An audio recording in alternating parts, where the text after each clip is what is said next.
আসসালামু আলাইকুম। আজকে সুপ্রিম কোর্টের একটা মামলার কথা উল্লেখ করব সংক্ষেপে। মামলাটার নাম হচ্ছে এটা family লতে Standish versus Standish supreme court. এখানে নন ম্যাট্রিমোনিয়াল অ্যাসেট যেটা সে ব্যাপারে বলছে যে নন ম্যাট্রিমোনিয়াল অ্যাসেট সেগুলি ডিভোর্সে স্প্লিটিংয়ে আসবে না। ম্যাট্রিমোনিয়াল অ্যাসেট নন ম্যাট্রিমোনিয়াল অ্যাসেট এসব ব্যাপারে সংজ্ঞা দিয়েছে। মামলাটা আমাদের সকলের জানা উচিত, বিশেষ করে যারা ফ্যামিলি ল প্র্যাকটিশনার আর যাদের ফ্যামিলি ল প্রবলেম রয়েছে তারা তো জানবেনই। স্ট্যান্ডিশ ভার্সেস স্ট্যান্ডিশ এটা 4 জুলাই এটা বিভিন্ন মিডিয়ায় পার হয়েছে, কিন্তু গত সপ্তাহে এটা প্রায় আসছে যতটুকু আমি জানি। Originally known the largest ever reduction of a divorce award, এটা largest ever reduction of divorce award. Now the landmark Supreme Court ruling that's devolved into meaning of matrimonial এবং non-matrimonial property. Matrimonial এবং non-matrimonial property সংজ্ঞা দিয়েছে together with concept of matrimonialization করার ব্যাপারেও কথাবার্তা বলছে। সুতরাং স্ট্যান্ডিশ ভার্সেস স্ট্যান্ডিশ এই মামলায় এটা লার্জেস্ট রিডাকশন হয়েছে এবং ম্যাট্রিমোনিয়াল এবং নটমোনিয়াল property together concept of matrimonial কথা বলছে। পার্টিস এটা হচ্ছে জাস্ট শর্ট অফ এই পার্টির বিয়ে কাল 20 বছরের মতো। হাজব্যান্ডের significant wealth prior to this marriage due to the successful career.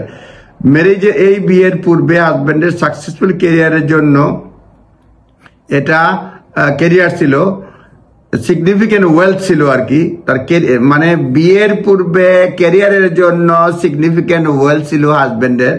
Wife relatively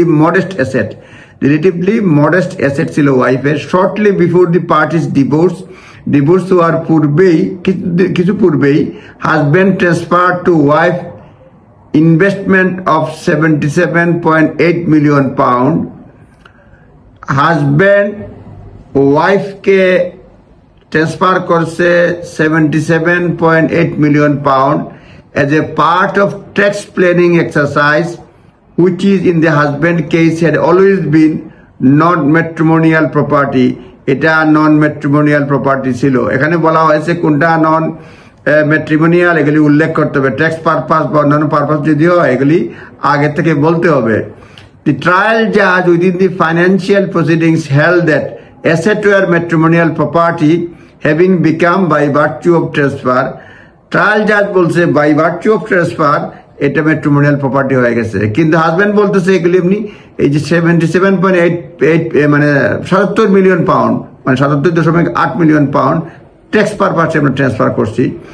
কিন্তু ট্রায়াল জাজ ফাইন্যান্সিয়াল প্রসিডিংসে বলছে যে এটা matrimonial property having become so virtue of the transfer wife was awarded asset worth of 45 million pound. এই মানে বলছে এই ট্রান্সফারের কারণে ওয়াইফ অ্যাওয়ার্ড করা হয়েছে asset worth 45 million pound. Taking into account original source of wealth as a general factor both parties appeal. উভয় party appeal করছে। ওয়াইফ পাইছে 45 মিলিয়ন, উভয় পার্টি অ্যাপিল করছে। Court of appeal held that asset were given to wife in 2017 were not matrimonial property. তখন এই court of appeal বলছে যে না, ওয়াইফকে যেটা দেওয়া হয়েছে এটা ম্যাট্রিমোনিয়াল প্রপার্টি না। ট্যাক্স পারপাসে হাজব্যান্ড ওয়াইফের কাছে ট্রান্সফার করছে 77 মিলিয়ন পাউন্ড। ট্রায়াল জাজে বলছে এটা ম্যাট্রিমোনিয়াল অ্যাসেট। কোর্ট অফ দুই পার্টি স্যাটিসফাই হয় নাই, তখন দুই পার্টি আপিল করছে। আপিল করার পরে কোর্ট অফ আপিল বলছে যে 2017 সালে যেটা প্রপার্টি ট্রান্সফার করা হয়েছে এটা not matrimonial property. Wife entire award was lowered. ওয়াইফের অ্যাওয়ার্ড লোয়ার করা হয়েছে by 40% to 25 million when it was determined that at least 75% assets were non-matrimonial. বলা হয়েছে অ্যাসেট নন ম্যাট্রিমোনিয়াল এবং এটা আগে দিছিল, আগে জাজ ছিল 45 মিলিয়ন এখন 25 million. Wife appeal supreme court. Wife supreme কোর্টে অ্যাপিল করছে। এখন সুপ্রিম কোর্টে যেসব বিষয়ে আলোচনা করছে সংক্ষেপে বলবো, কারণ লম্বা ভিডিও হলে লোকজন দেখে না।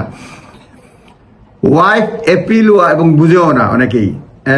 ওয়াইফ অ্যাপিল ওয়াজ ডিসমিস। ওয়াইফের অ্যাপিল ডিসমিস করা হয়েছে। সুপ্রিম কোর্ট কনফার্ম ফলোইং, নিচের বিষয়গুলা সুপ্রিম কোর্ট কনফার্ম করছে। There is a distinction between non-matrimonial and matrimonial property.